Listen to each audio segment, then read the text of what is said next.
Na-hostage ang isang lalaki ng dalawa niyang kamag-anak sa Quezon City. Sumuko naman kalaunan ang hostage taker.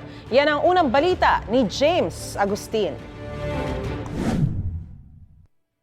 Matapos ang ilang oras ng negosasyon, voluntaryong sumuko sa pulisya ang 30 anyos sa lalaki na nang hostage sa Barangay Batasan Hills, Quezon City. Ang dalawang babaeng biktima, tiyahin at pinsan ng sospek.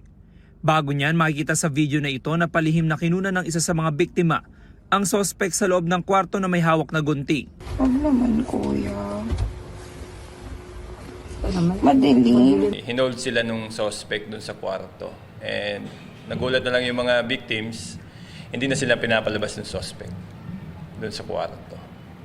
And tinutukan daw sila nung bladed weapon. Actually, yun yung gunting na hinati sa dalawa. Then tinutukan daw sila.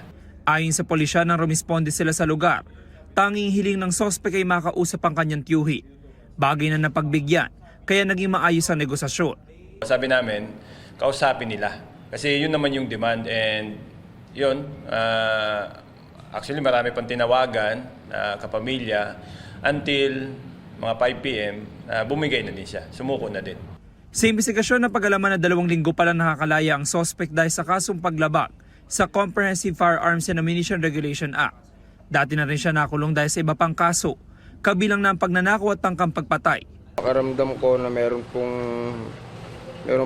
nag-aantay ho sa akin, meron pong nag-aabang. Pasensya na po sa mga kamag-anak ko. Sana hindi na po maulit. Tatanggapin ko po ito na makulong na lang po ako. Sinampa ng sospek na reklamong serious illegal detention. Ito ang unang balita. James Agustin para sa GMA Integrated News.